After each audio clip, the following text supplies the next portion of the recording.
Arunachalam. Namo Ramanaya. Apara Satchit Sugavari Rasehe Yasyorvyamatram Bhuvanam Samastam Guhahitam Tam Ramanam Gabhiram Chintavihinam Hridi Chintayami Antaryascha Bahirvidudativiram Jyotirmayam Sashvatam Sthanam Prapya Virajate Vinamatam Ajnanam Unmulayan Pashyan Vishwam Apitam Ullasatiyo Visvasya Pare Paraha Tasmai Shri Ramanaya Loka Gurave Sokasya Hantre Namaha. Arunachalam. So, the third week of Upadesa Saram session, we will just have a quick recollection of I think we did 7 or 8 slokas. I didn't keep track, but we'll see that now. And we saw the genesis. It was done for the sake of the rishis of Darukavana, who are all in karma marga. And the Lord wanted to make them understand that karma is not the only thing. Karma is good. Nishkamya karma is good, but karma is jata, so it cannot do anything. And he starts his discourse, Bhagavan Ramana starts his discourse in form of Shiva. In those days, he gave the instructions to the rishis. And it is Karturajnaya prapyate phalam. Karma kim param, karma tad jadam is the first sloka. He said, it is by the decree of God, the sole doer is obtained the results of action. So, actions are jada, on their own they won't give any karma phala. It is only the karma based on what is being done, based on the value of the karma, the kartru will dispense the fruits of the action. So, Bhagavan asks, how can action be supreme in that case? Action is actually insentient. Because action is jata, it cannot act on its own volition, it cannot do anything. So, these people were wrongly thinking that karma is giving them the phala on its own without the intervention of Ishvara.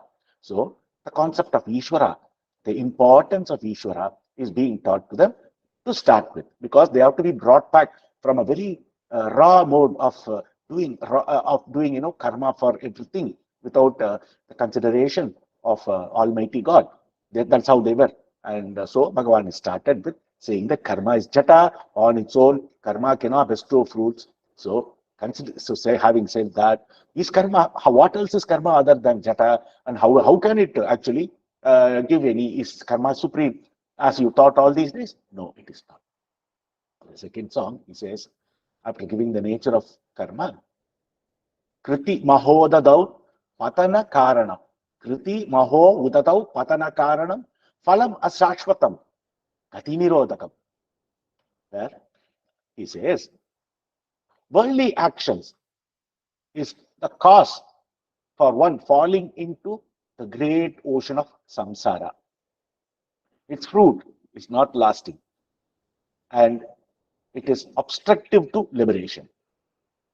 Just like all this karma, when you do this karma without any invocation of the Ishvara, without any karma, without any bhava, without any bhakti, that karma is done. What happens? The karma pulls you into the great ocean. It pulls you to the ocean and it sinks you to the bottom. So, whenever you do any karma, you should invoke the Lord, the deity concerned, and also always have the Parama Purusha in your mind. You always should be thinking about the God. So, God is very important in the scheme of things here, as declared by Bhagavan. So, without that, if you keep doing karma, what will happen? The karma will only pull you down. They won't take you to the gati. They won't take you to the place where you need to be going.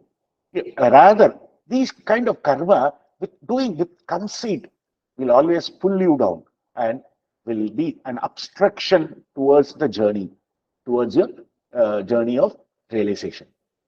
So, and also we saw in the Tamil version of the same song, he says with one word is used in form of, when all these karma, without any care, it is done carelessly for the sake of karma. what happens?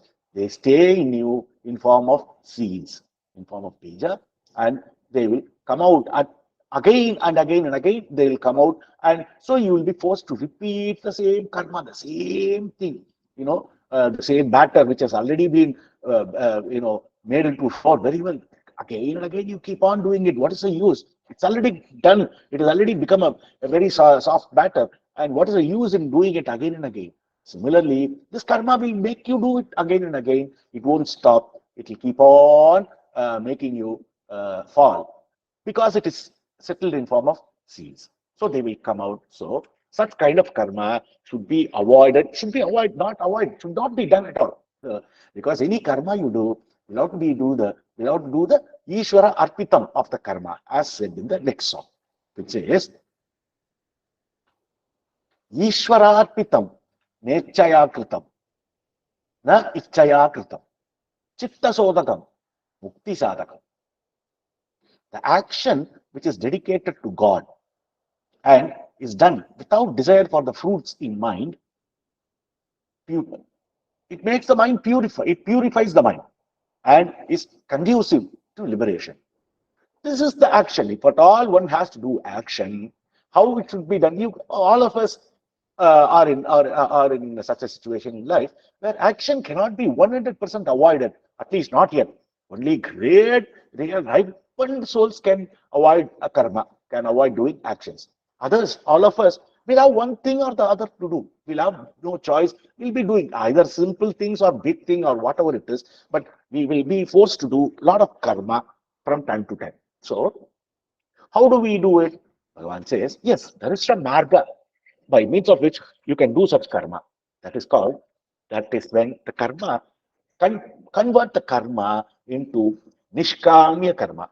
Kamya karma means what? When you have an volition, a sankalpa, saying that I will do this in order to get this, with the end result in mind, we are doing the karma. That time it's called kamya karma.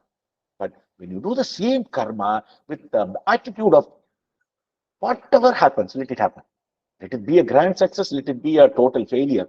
No, that is not my concern. I am doing this because this karma is fallen in my hand now. I have to do it. And I'm not against scheming, but it's come to me, I have to do it. So I will do. Ishvara, you take care of the karma.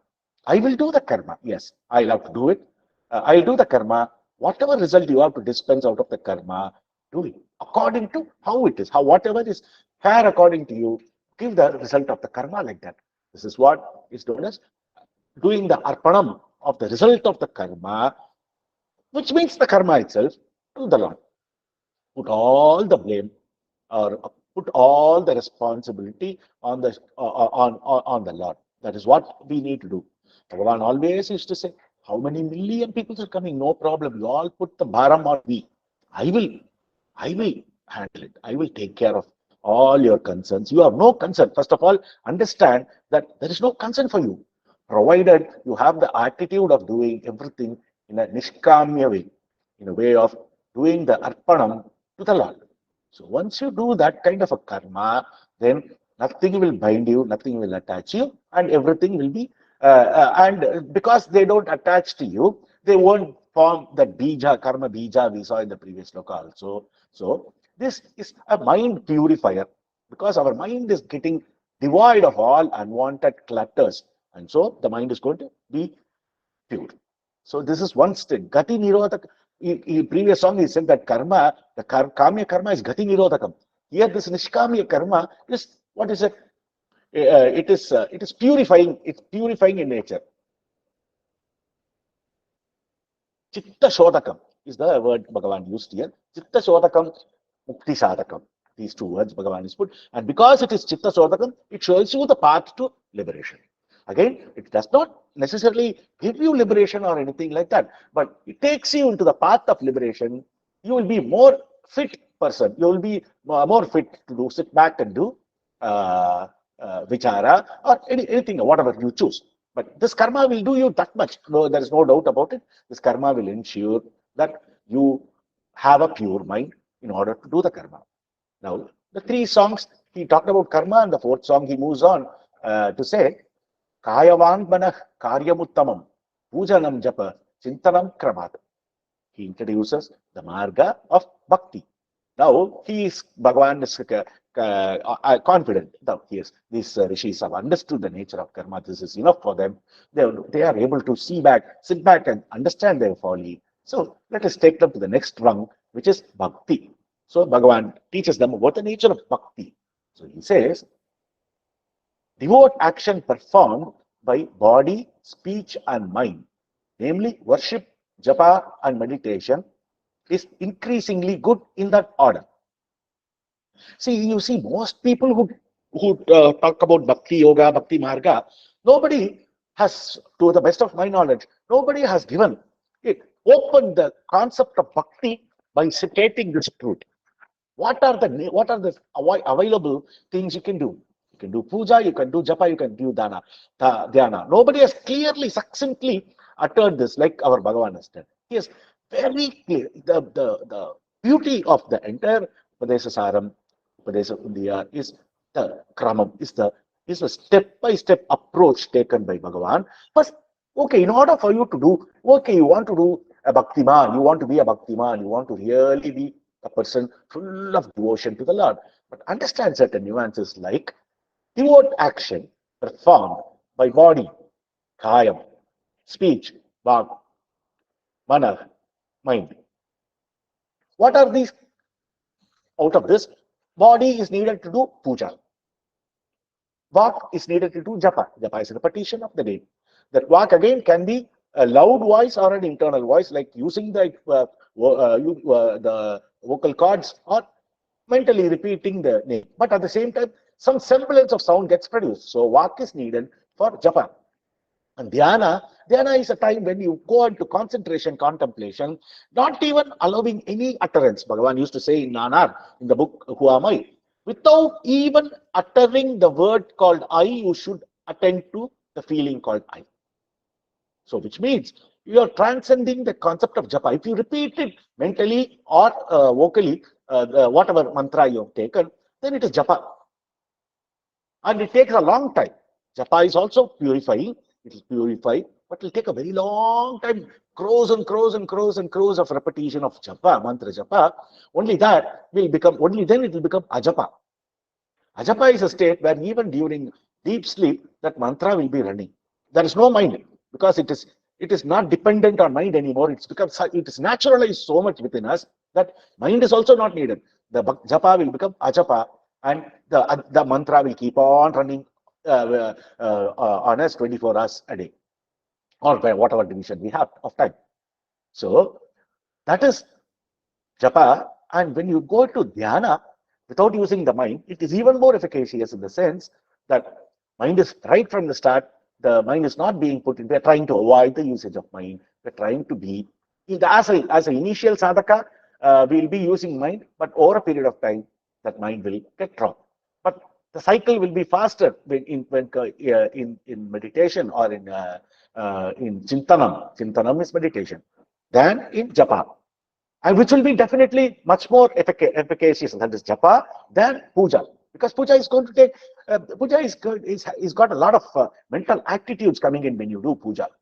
You half the time you're bothered about the Lord, half the time you're bothered about the way of doing the puja or the methodologies involved in doing the puja or something external. So our focus, our whole attention is not coming towards God. Whereas when you do japa, your attention is towards God. It is not because there is nothing. There is no extra thing that you need to do in terms of preparation. But puja has got so many rules laid out, and we are always careful to follow the rules. So which means it takes you out. But as we saw before and on occasions before, rather than only being always in laukika karma, doing puja is thousands and thousands times better. Rather than saying, I will always, why should I do puja? I'll go today, I'll wake up in the morning, I'll go to my work, my mind, as soon as I wake up, my mind will start thinking about my profits today, or where I should invest today, or what I should be doing today in terms of my work. So rather than that, spending a lot of time in puja every day is definitely excellent step forward. That is when we get into the marga called bhakti at all. And we go to japa, we go to dhyana. So Bhagavan is clearly said, meditation is better than japa, japa is better than puja, and puja is better than doing all this laukika work alone. You do that, but have allocate some time for all these other bhakti oriented activity cultivate. So now the rishis are being brought into the fold of bhakti. They have understood what is bhakti. So in the next song, he goes on to say, Jagata Ishati Yukta Sevanam Ashtamurti Brud Deva Pujanam. So he says, okay, what is the bhava one should have when one really thinks that he is coming into the marga of bhakti? Bhagavan says, service of the world, possessed of the idea of God, that is looking upon the world as God. God is world spread into manifold. Just look it like that. Is the worship of God bearing the eightfold forms of the God. So every form that you see can be somehow summed into this eightfold form. What are they? We saw the Panchabhutas, the Akasha, the Vayu, the Agni, the Apaha, the Prithvi, namely earth, water, fire, air, and space. So these are the Panchabhutas. So anything you see can be finally decomposed and finally is going to become this Panchabhuta only in time of destruction, or when you kind of do an analysis and kind of dissect them and take them into their raw form. This is where it will lead, nowhere else. And the other two are the two lights, the sun and the moon. The symbolic way of looking at sun and the moon is always mind and sun is always compared to intellect. So moon is the cool mind and sun is the hot intellect that we possess. And the eighth form is the form of ego, the jiva. That as of now, we think there are plenty of jiva. There are nana jivas everywhere. Jiva is there. That is what we believe. Later on, we'll come to find out that there is only one jiva. But it's too early to bother about that for the present. So these are the eight forms of the Lord that one should see. One should cultivate the bhavana of seeing the God in one of these eight forms, or in a combination of eight forms, or all eight forms, however the case may be, however your inclinations are. So this is great service. When you start looking at it, you're doing yourself, you're progressing in bhakti. So bhakti will have to always develop equanimity and love. These two are very essential when we are in the marga called bhakti. So in order to do that, how do we do? In order to bring about love everywhere, and Shivam, in order to bring that love, think everything that comes into your conception or even perception. How do you think? You think them as one of the eight forms of the law is told here, which is a very, very effective way, so that anytime anything happens, you are going to see only God.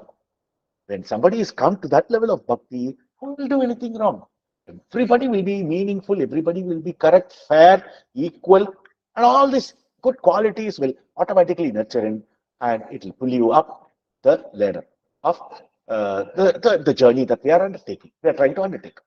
So the next song he says, Uttamastavan, Ucha Mandata Chittajam Japa Dhyanam Uttamam. So Uttamam, what is Uttamam? Uttamam is better. What is better? Better than singing the hymns of God.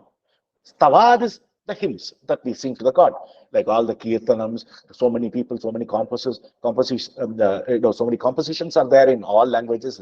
Like Tyaga Parabrahma is written in Telugu. Muthuswami Dikshithar has written so much in Sanskrit, and Shyama Sastri has written it in both in Sanskrit and in Telugu and all that. And there are so many composers like Pattanam Subramania, here is there. So many people who have done in Tamil and all, plenty of languages. Harikesanallu Muttayar Bhagavatar in pure Sanskrit, beautifully he has written. And all that is there. And there are so many beautiful singers that we all know of.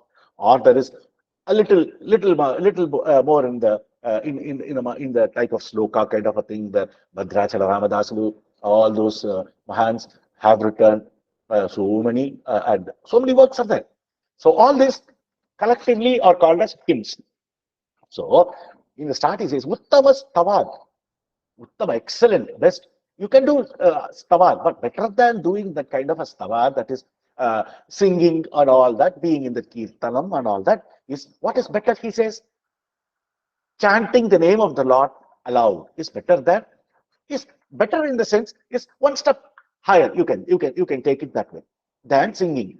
We have some people have natural orientation towards always singing, sing the being in the smarana of Bhagavatam, of Bhagavan, in form of singing. They know singing, they have orientation, they want to sing ragas, they want to arpana, do all arpana to Lord. There's no doubt about it.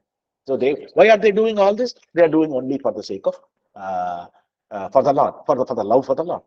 And Bhagavan says, okay, that's excellent, very, very nice, do it. Better than that is to even loudly, if you utter the japa, Rama, Rama, Rama, Arunachala, Arunachala, Arunachala, whatever it is, whatever you choose, your Ishtadaivam, that mantra, that japa is better than the stavad that you do. And so done in voice, in a voice, mandataha, doing in a light whisper. That is within you. You're not going to be very vocal about it. Nobody's going to know what you're doing. You got to sit in one corner or wherever you feel like, and you're going to internalize. Some people use the japamala, the rosary beads, and or some people use tulasi. The followers of Vaishnava use tulasi mala, and the followers of Shiva use rudraksha mala, and all that. They keep on chanting. They don't utter a word, and they will keep on. You can see in ashram also, many people, if you go and sit in the Bhagavan Samadhi hall, a lot of people will be having a bag within which they'll have the bead, they'll be rolling the bead and doing whispering. They'll do it in whisper, in form of whisper. And better than even that whisper is chintanam, chitta jam japa. That is what you should do. Do the same japa mentally. Don't even invoke the voice, the internal voice. Just, okay, conceive Arunachala. Just be in the feeling of Arunachala. Just only be in the feeling of Arunachala. And Bhagavan says that is better. That is called meditation. Uttamam, that is the best. Uttama, stavat, chittajam, japa, uttama stavat, uccha mandataha, chittajam, japa, dhyanam uttamam. So Bhagavan is sequentially giving us the way to progress, or not necessarily. You don't need to here. This is not like studying in class 1, class 2, and all that. If you feel like doing that meditation straight away, you can do that. Or if you want to sit back and invoke the Lord and sit nice kirtanam, Arunachala Nadam Smarami, all that kirtanam, all that raga, fantastic. You do that also. Anything is fine. You choose what you want. But this is the efficiency of each method is given in terms of krama, in order of merit, uttamam, by Bhagavan. So now he has given how to do the japa, also how to do the kirtana. What is kirtana and what is japa, and what is a better kind of japa, like the three forms of loudness, whispering, and mental has been enumerated by Bhagavan. Now he goes on to say, Ajyadaraya Slotasa Samam, Sarala Chintanam, Viralatah Param. He says, as we saw in the previous session, Ajya is a flow of ghee. Let us say you have taken the ghee and melted it, and it's now become into a thick liquid form, and you pour it from a top. It's going to flow in one stream. Or dharaya, a stream, srotasa is a river flowing. Whenever you river flow, we obviously see it flowing without any gap. There is no gap here between one bunch of water, one set of water, and another set of water. There is a gap. No, it's always flowing clearly. Like two examples Bhagavan uses, like these two. What happens? Meditation, which proceeds uninterruptedly, like the stream of ghee or flow of river, is better than an interrupted one. For that, there are two examples Bhagavan has given. So, one point we saw last week also is that this uninterrupted japa does not mean sitting in japa sitting in meditation for 24 hours a day. We have not yet come there. We have other things to do. But initially, as a beginning at the beginning stage, we have set forth a certain amount of time, let us say, I've set forth an hour. But within that hour, let the meditation be like Ajadarya, like a steady stream of flow of tea, or Slokas Saram. Let it be equivalent to the flow of the river. Let us not get disturbed for any reason. Let us be absolutely having the resolve that I will not be disturbed. I have set forth this time for my meditation, and accepting that concentrated meditation, nothing is going to come to my mind. So Bhagavan is given the method of concentration also in the seventh song. And in the eighth song, he goes on to say, Bheda Bhavanat Sohamityasau Bhavana Vida Bhakti Ruttama Pavani Mata. Pavani Mata. So here what? This is an important slokam as we have always been seeing, because it's a very important transformation in our meditating, our process of meditation can be effected with the help of this eighth sloka, which is Bheda Bhavana, difference between I and he. Sohamityasau, Sa Aham, Iti Asau is the split. Sa Aham, he is I. Soham, we popularly call it a Soham. The Soham means he is I. So now, initially when we start the Soham, there will be a little amount of mind used. There will be a little amount of claiming. I am him, I am Arunachala. That claim happens. Who is doing the claim? The ego or mind is doing the claim. Initially, it will be that. Fine enough. But we are trying to get into something very new for us. We are from the bhavam called Anya. That is, Anya means separation. We are going to the bhavam called Ananya, non-separate bhava. We are trying to reach that. And when we start doing this method strictly and very constantly, slowly the bhedam will go off. Abheda will sit in. The Anya will go, the Ananya will come in. We also fondly name a lot of girl child as Ananya.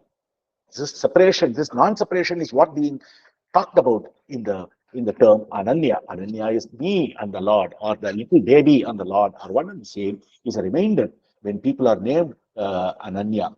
It's a lovely Sanskrit name. And so, what more than meditation, admitting difference between I and he, that is me and the Lord, the individual and the Lord. I am sitting here, Arunachala is sitting in the temple in Arunachala. Slowly, we should give up that bhavana. How can I be anything other than Arunachala? So, what is the implied meaning? Arunachala and I are the same. Is getting driven here.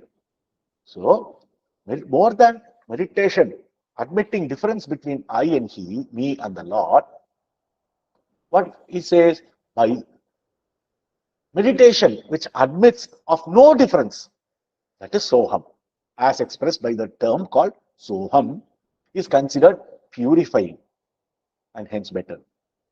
Right? So, Soham, Bhavam has to be developed. Over a period of time, the Soham will get internalized so much that the division between a meditator and the object of meditation will fade away.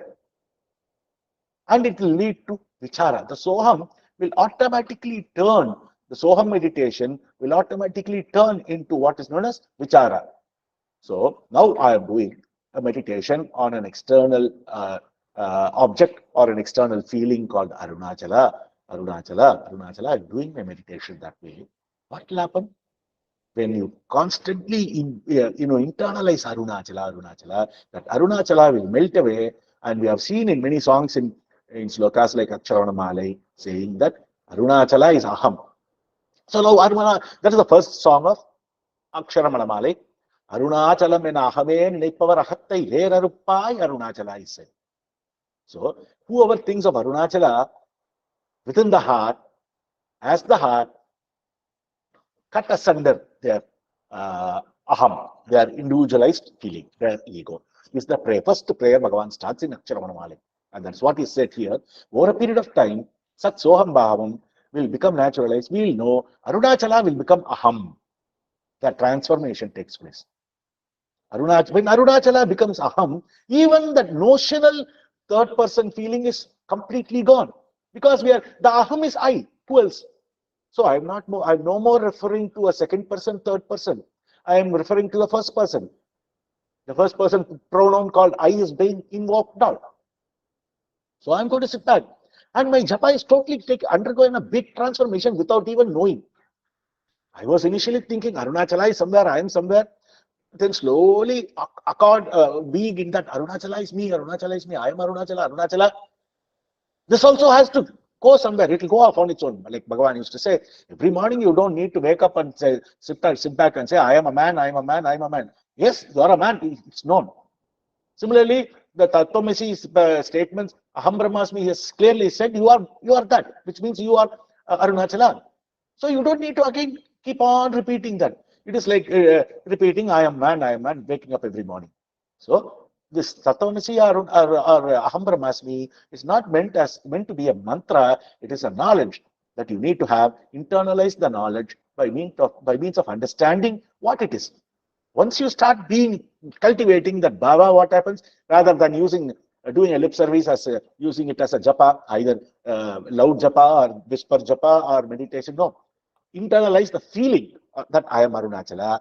As Bhagavan said in the first sum of Aksharamana Mali, this Arunachala will become the heart, will become you, aham. And the ahata, where Arupa, you will cut asunder the mind. When the mind is cut asunder, what is that? The pure I is there. So we are going to settle down beautifully in that aham, which is I am. So once you come to that I am, how does that Soham Bhava meditation goes on? It drops off the second and third person and keeps on the first person feeling called I. This is what Bhagavan in the book Who Am I has said. If you constantly keep thinking of I, with exception of everything else, that itself will take you to the place. So a very, very strong, forceful leap is taken in this sloka, but it was not put forth in a jolting manner. Krama, Bhagavan has taken you. He's sugar-coated the whole procedure. And at the end of this sloka, when we master this step 8, we are going to really be only on the I, feeling of I, which paves way for us to really strongly do the Atma Vichara as taught by Bhagavan in the teaching, Who Am I? So, one thing we'll have to understand is, in Atma Sadhana, there is nothing called a progress. Am I progressing well in my, I don't know if I'm progressing well in my sadhana. There's no answer to this question. You can go and ask anybody. When you yourself don't know, nobody else is going to know. That is one thing. And the Guru has clearly said, there is nothing called a progress in our Atma Sadhana. Bhagavan has made it very clear. Bhagavan says, you cannot gauge the progress. Are you progressing spiritually? No, who knows? Because it can happen in a flash. The realization is going to happen in a flash anyway. So there is nothing called spiritual progress. The only thing you can say about spiritual progress, if at all, is how sincere you are in your practice. That is the important thing. If you are constantly sincere in your practice you have set forth in your vichara, which means you are progressing, there is no two ways about it. A progress is taking place. So it is important for you to sit and in your vichara, in your practice. The more your practice, the more it is called progress, you can call it. Because we are starting from a point, the I that we are talking about is forever liberated. There is no liberation. We are not aiming at liberation at all, because we are already dealing only with an entity that is liberated. So what is there to get liberated? If at all liberation has to be obtained, Bhagavan 100 times has repeated, if at all it has to be obtained, liberation has to be obtained new, it will be lost. Anything that comes, anything that has got a janma, will have to have a thing called mrityu. Anything that comes in new will have to go. Whereas it is clearly understood that we are always liberated. Only we are not knowing the nature of I. That is what we are doing, our sadhana is directed. So we are not trying to aim at obtaining liberation. Rather, we are trying to find out who I am. This is why Bhagavan aptly used the term, who am I? Rather than using any other word. He did not term any fancy word for who am I. He plain called it who am I, Nanar in Tamil. He was very clear about giving you the word who am I. So all we need to do is not to find out who am I and not to strive for liberation. Liberation is already, it's only after liberation is already there. Only we don't know who we are. Because of this, we don't know who we are. We think some kind of a screen is laid between us. All we have to do is remove the screen. That is the process we are trying to do. So there's nothing called spiritual progress. The sincerity of your attempt is known as spiritual progress, period. So in this case, the more and more you do the bhavana, the Bheda bhavana drops off, what happens? It becomes internalized. The more and more a third person entity, either Arunachala or Rama, whatever, drops off and gives way to Aham, like said in the first sloka of Aksharamanamale. Ahattai where Arupai Arunachala, he is declared. So Aham is gone. The Aham means the rising eye is gone. The ever pure Aham is staying back. And now our focus is getting driven towards that Aham, towards that I. This is what Bhagavan, as I told, I. If you keep on focusing, if you keep on doing your focus on I. Again, don't verbalize this I. It is not japa anymore. We have already transcended the realm of japa and we have come to the feeling of, to the state of staying put in I. So let's be in that I always. This is a transformation that takes place in our Bhakti Bhava, in our Bhakti Marga, in Sloka 8 of Upadesa Saram. Veda Bhavanat Sohamityasau. Bhavana Bita.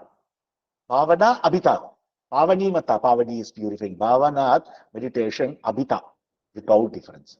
So, Vedam gives way to Abhedam. The Anya gives way to Ananya. The Soham is transformed into I am, Vicharam. So achieve this. Look at the blend between Bhakti and Jnana coming in at this point in time. What are we talking about Bhakti? Arunachala. What are we talking about Jnana? I am. They are blending. They are one and the same is proved clearly. But we will be able to come to the Marga called Jnana only when the Bhakti called love is at the highest state. We need to love ourselves.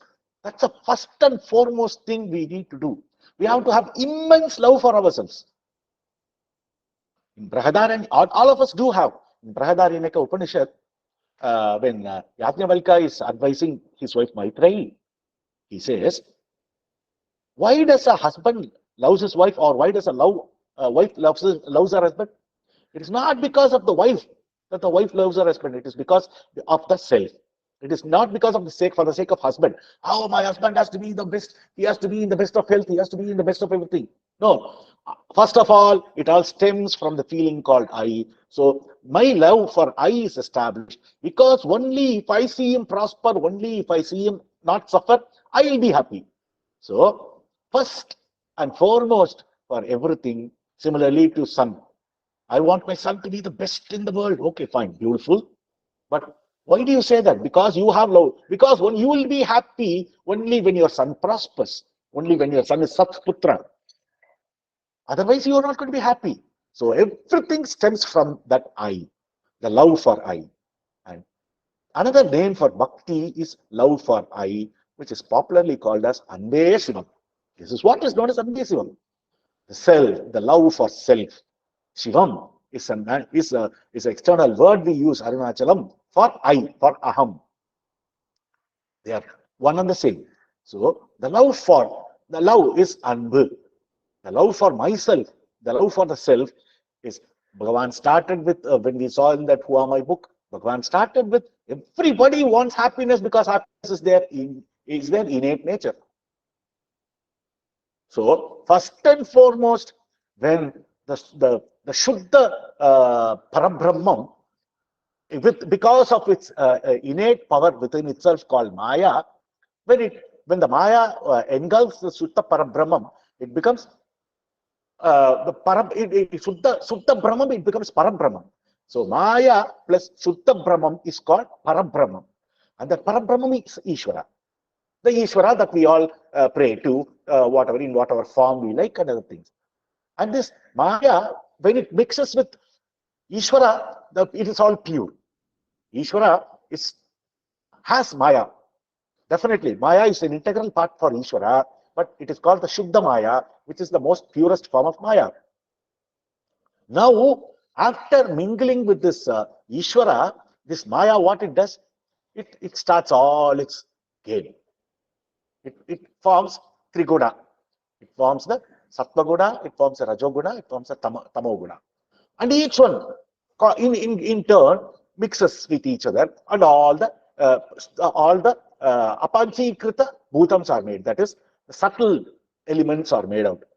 From the subtle elements, from the tamas portion of the subtle elements, panchikaranam takes place. We'll talk about all this subject in another, when we take up the study of a work called Nana Jiva Vada Kattalai, where all this is given very beautifully. I have a very nice diagram depicting the whole thing. I'll explain the whole thing, how it takes place. Again, from the tamas, panchikaranam takes place, and all the stula bhutams are formed, our body is formed. Our world is, all the materials of the world are formed only because of panchikaranam. And our own body. Our own body is nothing but an extension of the world, a part of the world. So all this gets formed.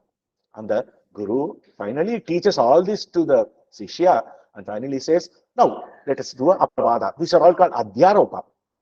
Superimposition of one on the other, one on the other. Now he'll start the rescinding, that is Apavada, take them back. And finally take them back to the Shuddha Brahman. And always, and say you are always that. It is only because of this Maya that all this has happened. Maya will do that. You cannot know what is Maya is, and Maya is at the same time it is not. What can you say more than this? It is and is not together. That is Maya. Maya is anirvachaniya. You cannot use words to explain Maya. It's Triguna Maya, it's called. It's built in these three gunas called Sattva, Raja, Tamo. All this is there, and it goes all the way up to the human being. Chandogya Upanishad clearly explains this in using a story of Udalaka teaching this to his son Swetaketu, and they all travel in the same direction. And then suddenly he says, enough, I've taken this boy, enough on that Adhyaropa line. I've given him enough imagination to work on. Now let me cut the imagination, take him back in the same route that we came, take him back to Parabrahma, to the Sutta Brahman.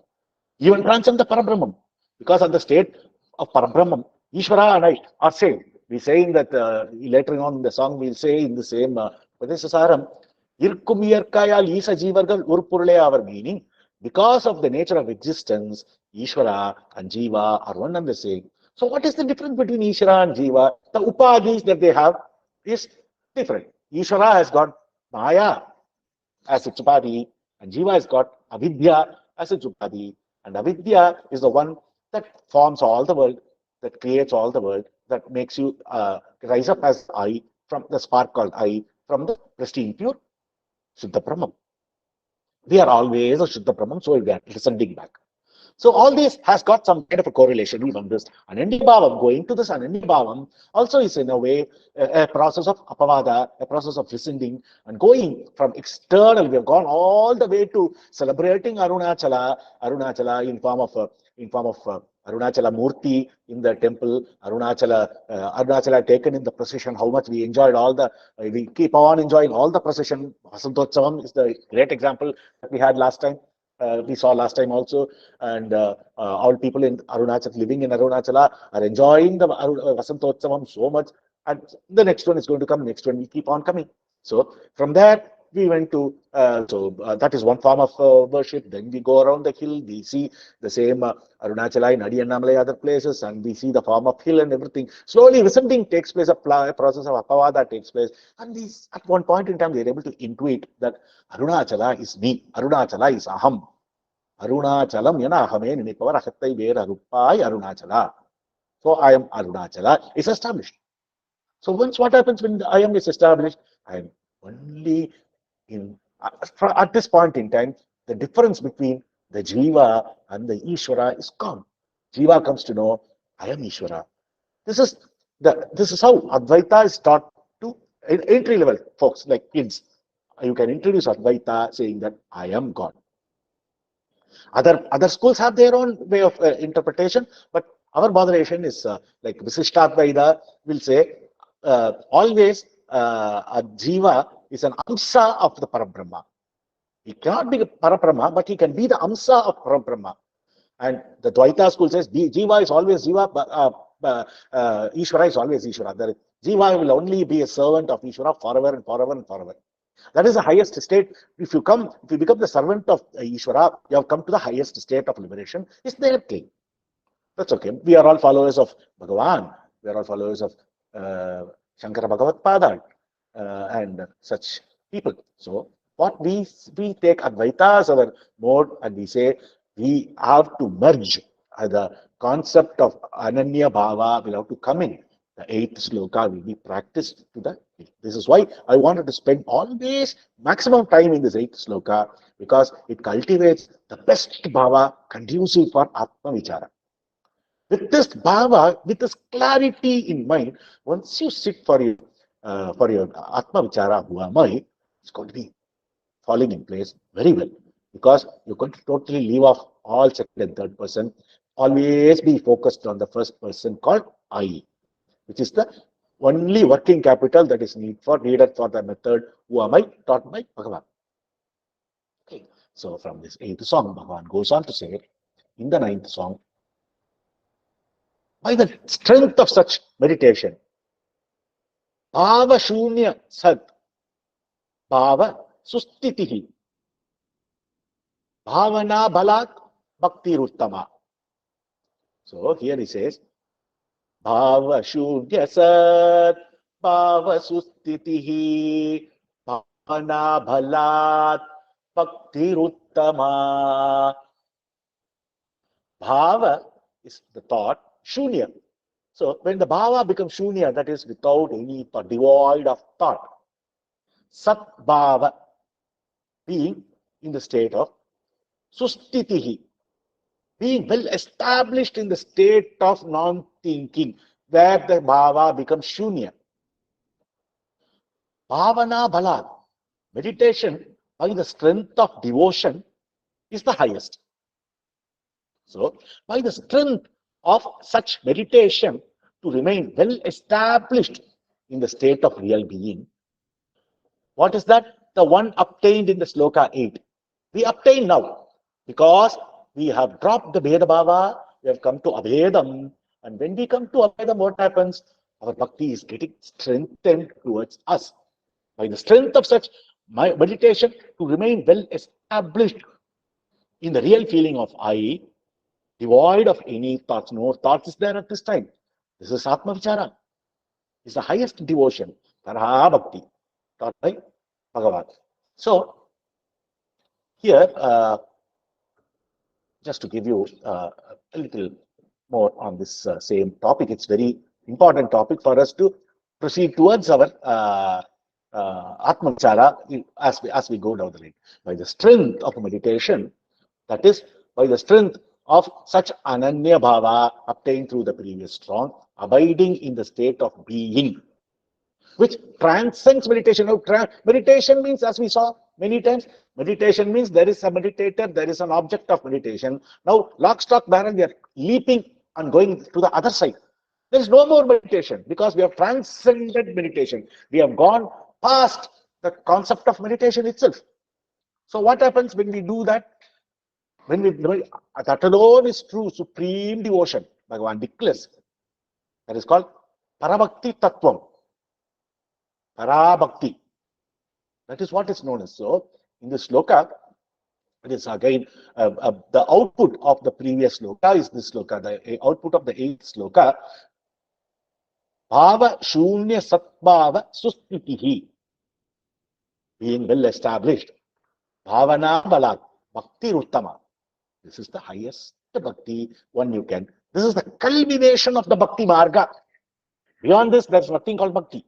So, look how beautifully the the external bhakti of puja and all that, which we are doing ceremoniously every day, is bringing us to the heart. It's making us merge with the eye. This is again the beauty of Bhagavan. Look at how beautifully, as can after water, you study this clearly and carefully, systematically. Can anyone have any doubt? How karma gave way to bhakti and how bhakti is blending with the marga of jnana. I don't think anybody has ever given anything like this. This is Bhagavan. This is Bhagavan. That is why our love for Bhagavan is all we need. We don't need anything. It's our simple love for Bhagavan. That alone is enough. That alone is the culmination. And that Bhagavan is I. Look, Bhagavan gives answer everywhere. That Bhagavan is nothing but I. So I am having Bhagavan, love for Bhagavan is because only if I have love for Bhagavan, I have love for me. Why? Because I and Bhagavan are one and the same. Bhagavan cannot be different. As Bhagavan has clearly stated, Haryadi itara jivara agavari jagudhail arivairami paramatman Arunachala Ramana. Arunachala Ramana is the one who is shining as I in the heart of all the being, starting from the highest God, Hari, Vishnu, till a blade of grass down to the earth. Everywhere it is Arunachala Ramanan that is shining in the heart of every individual. So how can there be any difference? Bhagavan is clearly stated in that sloka that we all chant every day at the end of the Nitya sloka, the Parayana. So Bhagavan is taken you to the summit of Bhakti Marga from this Psalm 9. And in Psalm 10, what happens in Psalm 10? He says, Kristale mana swastata kriya bhakti yoga bodhascha nischita. This is in one sweeping statement, Bhagavan has condensed all the 108 Upanishads into its essence. He has made it into a rasam and served it all a glass each, so to speak. He's really made the entire Upanishadic teaching. He's not having it as fruit anymore. He's squeezed them and obtained the rasa from all these. And he says, Kritstale manach. Krit is heart. Stale is place. The space called heart. Manach is mind. Swastata, established in that native state. Swastata, kriya, that is karma yoga. That is karma yoga. That is bhakti. Swastata kriya bhakti yoga bhog dascha nischitam. Meaning, if you do not allow yourself to rise as the feeling called I, by means of following the teaching of Bhagavan, by always constantly focusing on the entity called I, what happens? If you do that, the I will not rise. And when you are in that state, that is what is called as Bhakti Yoga. That is what is called as Karma Yoga. That is what is known as Raja Yoga. That is what is called known as Jnana Yoga. We have all these yogas for the sake of convenience and for the sake of inclination and propensities of the individual to follow anything that he likes. One person will like to keep on doing karma. We have a lot of examples like that. People like Mahatma Gandhi was like that. He always wanted to do karma yoga, and that is what was advised to Arjuna, because Bhagavan Krishna decided that for a warrior like Arjuna, you have to perform karma. That is the right thing for him. So it was given. And that is what is known as bhakti. That is not rising and staying in the heart always.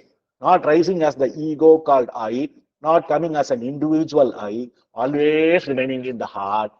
And the heart is nothing, not the heart of physical, not the physical heart on the left side, or not the other spiritual heart on the right side. They were all given for a purpose by Bhagavan, but ultimately the heart means Sachitananda, the Parabrahma. So staying put in heart, not raising from there, which means you have become the pristine pure. Your ego is gone. That state is known as bhakti. The same state is obtained by people who have natural inclination towards, the Raja Yoga Marga, breath control.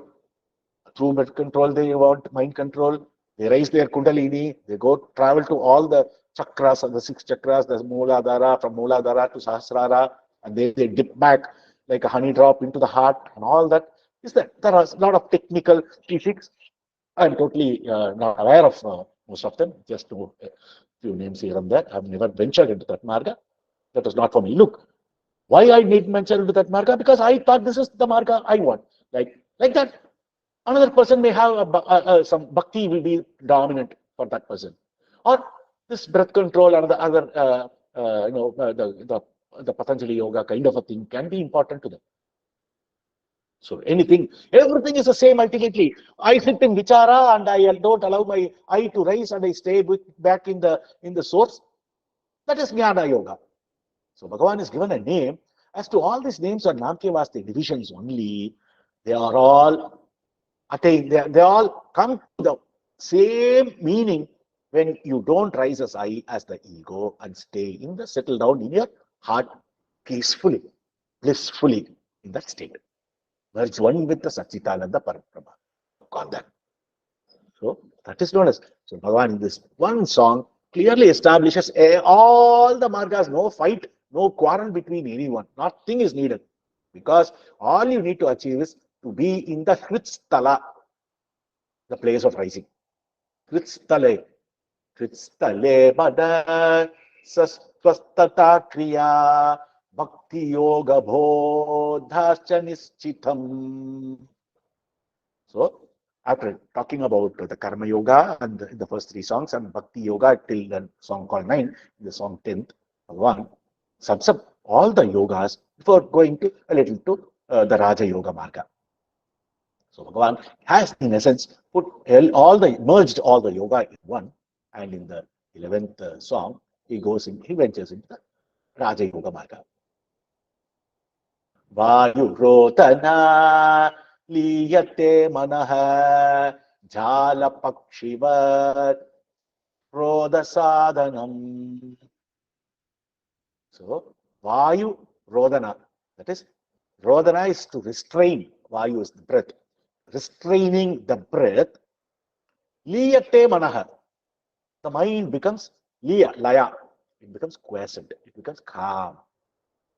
So, Bhagavan has given this marga for people who are more into that, who are more liking towards the Raja Yoga marga. So, what it says? Vayu Rodana Liyate Manaha Jala Pakshivat Roda Sadhana. Jala is a net, Pakshi, a bird caught in the net. Roda Sadhana, restrained to a means to it. Just like how a bird caught in a net laid by the hunter, it cannot go, it's caught. Likewise, the mind, when it goes to the source, that is Hritstala. How? By means of restraint of the Vayu, restraint of the breath. Why is this resulting? Because mind and breath have the same place of origin. Hence, they behave like that only. If one is restrained, the other is also restrained. So, the easier thing for us to restrain is mind, because mind is more grosser than, to restrain is the breath, because breath is more grosser than the mind. Mind is subtler. It's a kosha that is inside the kosha called the second kosha, that is a prana. You have Annamaya Kosa, inside Annamaya Kosa is a Pranamaya Kosa. Inside Pranamaya Kosa is Manomaya Kosa. And because of this, the Manomaya Kosa is going to be more subtler, more deeper, more refined than the grosser Prana. So, and also Prana, we cannot see it with our physical eyes or with our naked eyes, but we can feel the Prana. Like we all see, we all know that Prana is coming in, going out. But the operation or the nature of mana, we don't know. Something is happening somewhere. Where is happening? I don't know. What is happening? I don't know. But thoughts are getting formed. That much I know. Only after thought is formed. But the process itself can be monitored when it comes to breath. So Bhagavan says, when you keep monitoring that breath or do in accordance to the teachers of the pranayama and other things, according to how they taught how to do the kumbhaka, richaka, and all the purvaka and all that properly, then what happens? The mind slows down. As the breath slows down because of this training, mind is parallelly stay in an equal pace. Mind also slows down because they have the same root. We'll come to that. That's a separate song by Bhagwan in the next one. I think 12th or 13th song is related to that. We'll see that also. So here in the introduction to the Raja Yoga Marga, he says, yeah, mind can be controlled by means of restraining the breath. Vayu rodana liyate manaha jhala pakshivat srodasadanam. Roda sadhanam. Roda is restraint. Sadhanam is method. So the next one he says, Chitta vayavas chitkriya yuta shakayo dvayit shakti mulaka. In the song he goes on to say, Chitta vayavah. Vayavah is prana, all the pranas that we have. The prana, there are the pancha pranas we have seen.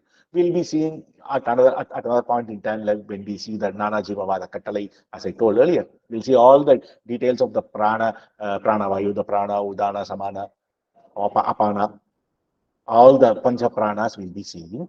And then, so Vayavas, pranas, chitta is mind and prana. Vayavas, chitta, vayava means mind and prana. Chitta, chit, kriya, meaning doing and knowing. Chit is knowing. Kriya is doing. Chit, kriya. Yuta, endowed with, it has got, they have got this feature of chit and kriya. Who? Chitta and Vayava. They have this, these two entity operate as chit and kriya. Shaswata, Shakayo, branches, Shakayo, Dvayi. Dvayi is two, Shakti Mulaka. So, Shakti is power, Moolam is the source. So, the whole thing reads, when you put it or arrange it, Anvayam, the minds and pranas of individuals are endowed with functions of knowing and doing respectively. They are two branches of one and the same primal power.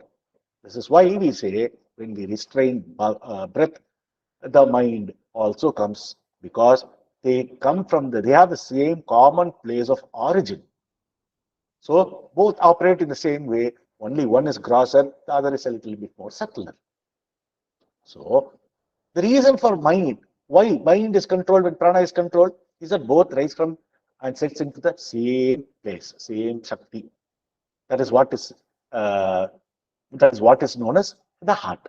That is what is known as the rising place is what? That's Satchitananda. So Bhagavan has also said that pranayama, a simpler form of pranayama, Bhagavan taught to people who came to him, even though he was not an expert or a proponent of that school of Raja Yoga. He used to say, that's fine. If you want to do pranayama, you don't need to really, when you do all this technical pranayama can really get complicated. It's a big science in itself. So if you want to do such kind of a pranayama without the aid of a teacher, the consequence can be bad. So Bhagavan said, instead, don't do all that. Just sit back, just keep watching your breath. Watching means put all your focus on the activity of breathing, the prana vayu coming out and going in. You inhale, you exhale, just keep watching that process. That is pranayama, fundamental pranayama, needed for mind control. The other pranayama may have the technical ones, may have other benefits and other things, but that is not here more than. Our moderation is only to control the mind. So in order to control the mind, Just do this pranayama. That too, Bhagavan is never forced it on anyone. He says, because people who are so oriented towards Raja Yoga Marga in early days of Bhagavan, when he was in the hill, when he was in Virupaksha, people used to come. And they have already studied volumes of Raja Yoga. They have because they study volumes of Raja Yoga, they have volumes and volumes of doubt, and they didn't know whom to get it clarified from. They came to Bhagavan, and Bhagavan never said no to anything. The ocean of mercy never said, no, no, no, why do you want to do this? You do only jnana, you do only Atma Vichara. Bhagavan will never unsettle anyone. He'll always go with you. Slowly take your hand, hold you, go with you to a point needed.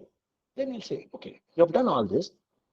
Now it will be more efficient or effective if you do this. And he will turn them without their knowledge. Slowly, sugarcoated, we will turn them into the Jnana Marga. And how many thousands and thousands and thousands of people in those days who visited the ashram in flocks, they used to flood the ashram. So every day there used to be so many visitors, and each person will ask the same question. You take talks with Ramana Maharishi, or you take other chronicles, you will definitely find the same question repeating again and again. Bhagavan never said no. Bhagavan never said no. Last week only I answered this question. I cannot. Never ever. He will start afresh. He will explain the whole thing for the sake of another person, another person, another person, whoever is coming. What? I don't know what else to say about it. This is the glory of Bhagavan. We celebrate Bhagavan. We celebrate Bhagavan. Bhagavan's Jayanti is important to us. Bhagavan's Aradhana is important to us. Bhagavan's everything, anything. Punarvasu is important to us. Everything is important to us. Only this is the Karuna Bhagavan has given to us. And this is how we should celebrate Bhagavan. Ramana Vaibhavam, I call it always.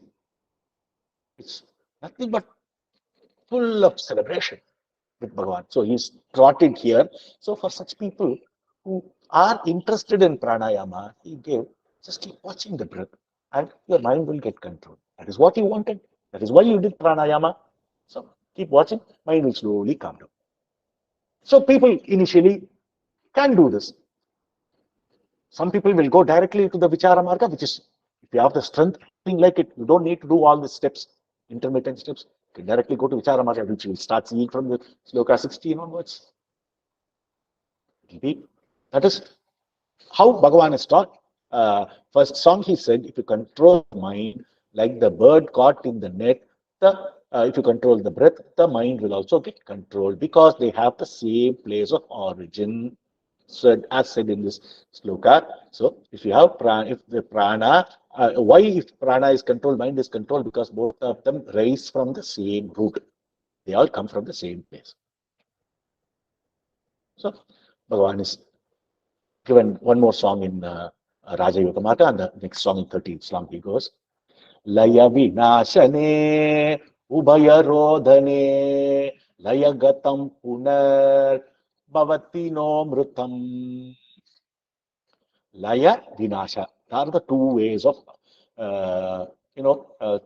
restraining the mind. Laya is a state of subsidence. Vinasha is destruction, complete destruction. Mano Nasa. Manolaya and Manonasa are the terms. Ubhayarodhane, two ways of restraining the mind. Laya Katam, the one that has gone into subsidence, that is the one who has gone into Laya, Punah, again, Bhavati, will rise up. Why they rise up? Because no Murta, it does not die. It does not get annihilated.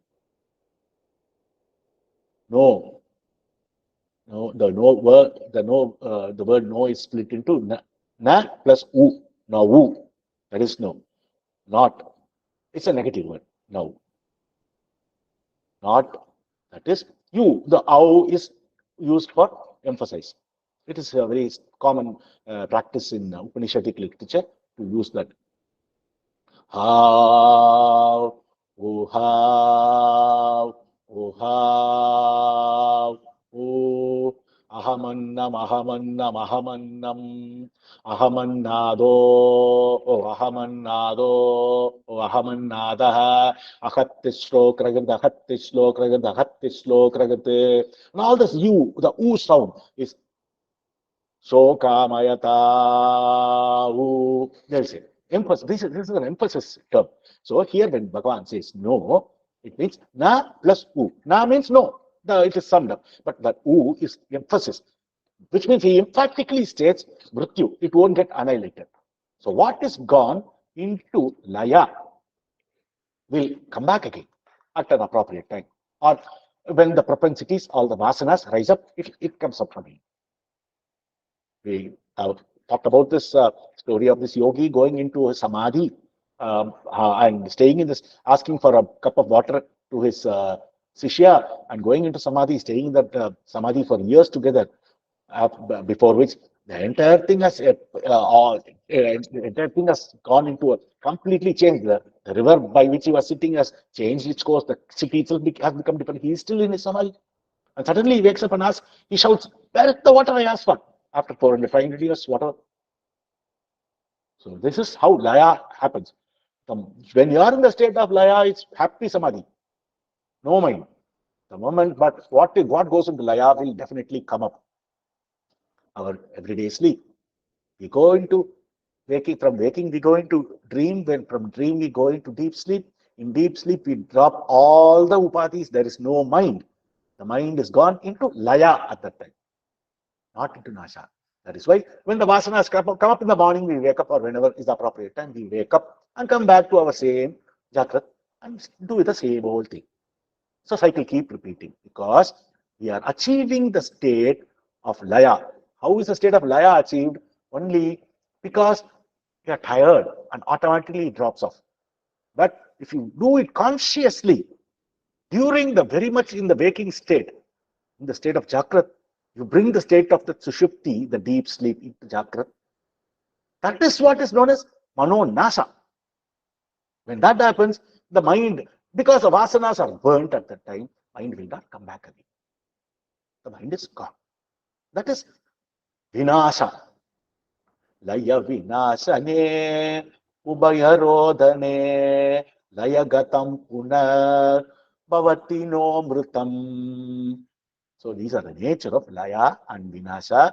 We have to be very careful about not being trapped into the concept of laya, but work towards vinasha, which can be done only during the state of waking jagrat. This is the only state that we can do. Not in dream, because we don't control many things. A lot of things happen on its own accord, and we know that it's not something we can do. We can do with volition. We cannot do at that state, but we can do that in the state of waking, not in deep sleep. It's all merged in deep sleep. We are Sutta Brahma in deep sleep, but unfortunately we do not know that one. And number two, we wake up because of our samskaras in form of bija vasanas that we have. So that is the 13th sloka. And in the 14th sloka, he said, Prana bandhana linamanasam ekachintanat nasametyata nasametyadaha. What it means, this is another important sloka. Prana bandhana, the breath by restraint. Bandhana is restraint by means of breath, the restraint. Lina manasam. Ulina manasam, the mind subsides. Eka chintanat, by dwelling on one thought when it subsides thus. Nasam, nasam yati uda, other. Nasam yati. Nasam means, nasam plus yati is, it gets destroyed, gets annihilated. The first part of the sloka we saw a subsidence called bandhana, by restraining. Lina is achieved. That is laya. We go into prana, we subside our prana, we achieve a mind restraint, and mind goes into laya. Okay, fine. This is a step one that happens invariably to everyone. But when it happens, the mind is pure. So when the mind comes out of such pure laya state, immediately there is a gap. And one should vigilantly, even before going to bed, one can set up the mind clearly that upon waking, I will wake up only with the by watching the rising eye. If you go with such strong, focused mind to bed, then when you wake up, you will be able to. The mind will automatically go to where it is suspended from, like the rishi or the muni who asked for water. Even after lapse of 400 years, the first thing that came to mind is water, because he went into samadhi asking for water. He lapsed into samadhi, and when he wake up, this is what comes. So when we go into sleep, when we are able to constantly remind ourselves, keep reminding ourselves that upon waking up, the first thing I have to do is do my focus on the feeling called I. This is possible with practice, is what people have told. Bhagavan has also told this marga only because it is possible. Otherwise, Bhagavan will not say. So, by constantly attempting, and a lot of people like Sadhuvam have told, this is one of the powerful weapon we have. But people are skeptical. How do I go to? How do I keep on reminding me before going to sleep? How do I know when I'm going to fall to sleep, or all that? All these questions. But Sadhuvam kind of people, Swami, they say keep practicing. It will come. So all we have to follow what they say. What Bhagavan has said, and what people who are good sadhus, like realized people like Sadhu Muruganar and all, has said this method is recommended by all these people. So when we go, when mind is restrained by means of breath control, we go into a state of laya, and when we wake up from that laya, what we should do immediately, ekachintana. That ekachintana here means, who am I? That is what is implicitly meant as Eka Chintana here, without being so vocal about the word. So when the mind comes out of that laya, use the purity of that laya, because laya is a thought-free state. Use that purity before the entire world with all its paraphernalia comes and attacks you. Before that happens, before all the jig bang comes in, what do you do? Simply start focusing on who am I, and Manonasa will obtain Manonasa, will progress from Manolaya to Manonasa. So this is a very useful function of this Manolaya that we achieve by means of all this pranayama, whatever. It can be achieved. People go into intense trance-like state in Bhakti Bhava also. They sing, they dance, they go into ecstasy. They hit a state called Laya. But when you come out of Laya, it put the only question worth putting into use.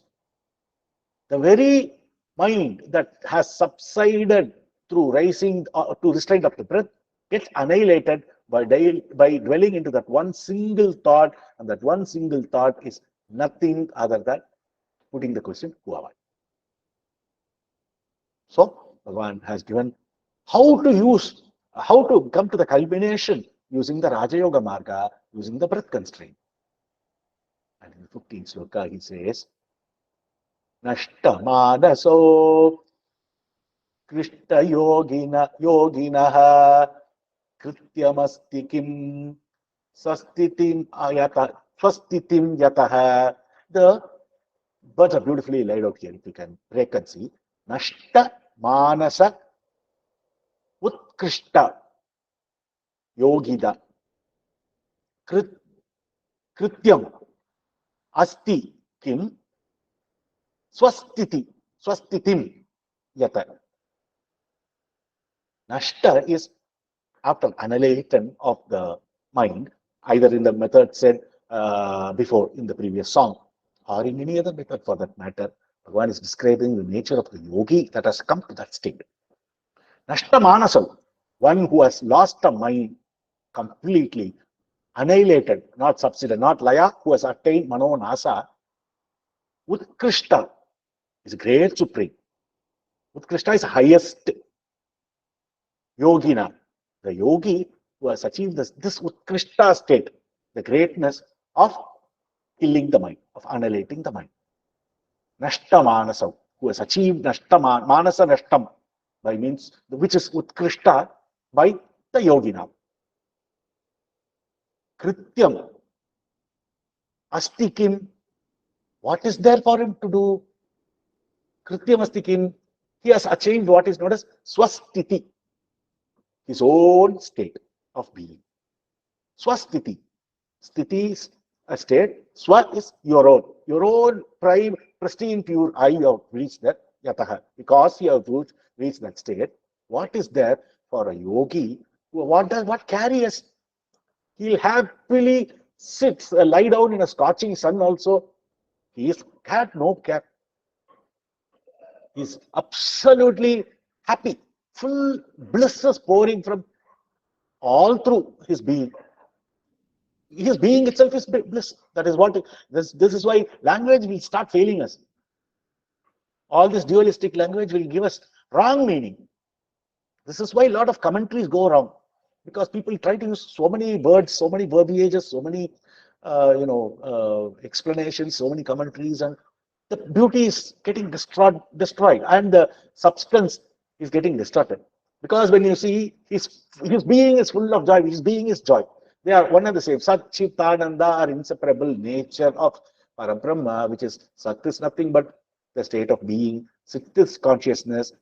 Ananda is the bliss that we have. All of them are one and the same. They are at no point in time different from other. That's why Shankara Bhagavad wanted us to understand that Sat is Chit, Chit is Ananda, Ananda is Chat. A is equal to B is equal to C is equal to A. They are always one and the same, inseparable. So this yogi who has gone to that state, Nashtamanaso Utkrishta Yoginaha.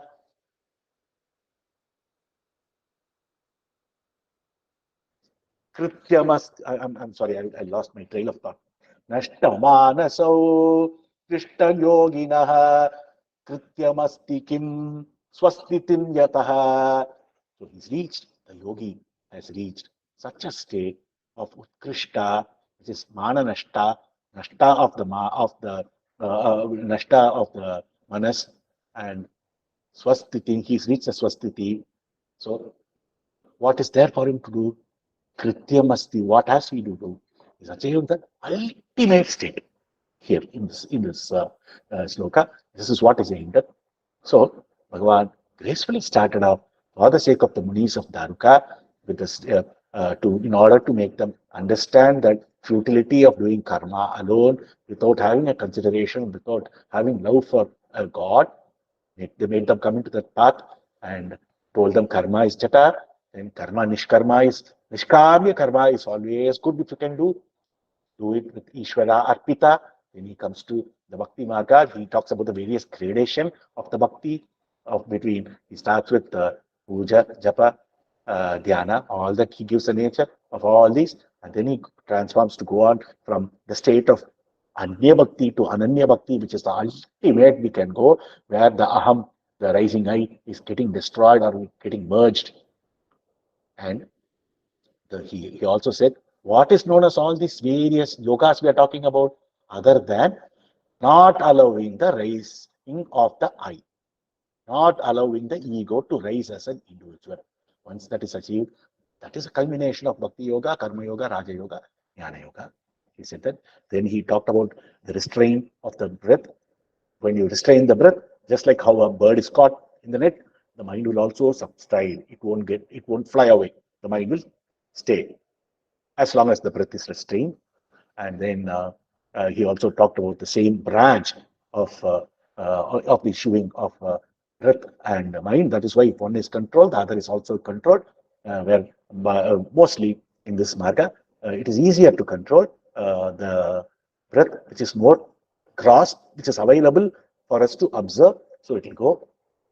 And then he said, when Mano Nasa, the difference between Mano Nasa and Manolaya, where Mano Nasa is permanent annihilation, Manolaya is temporary, it will come back again at an appropriate time based on our samskaras. And even if you are praying that Mano Laya by means of whatever method we have followed, at the end, when you come out of the Laya state, be vigilant enough to put that only one question and obtain Manonasa, annihilate the rising I, obtain Manonasa. And for a yogi that has obtained such a Manonasa, What is there? What care for him? Ultimate, he's gone. He is Sutta Brahmam. He's become Sutta Brahmam. He's merged with Ramanam. He's become Ramanam. So these are the first 15 slokas. We will, from the next session, we'll start from the 16th sloka, which talks about the direct marga of Bhagavan, the Vichara marga, the Atma Vichara marga, the Who Am I technique as taught by Bhagavan, the ocean of grace. Namo Ramanai, Namo Ramanai, Arunachala, Arunachala.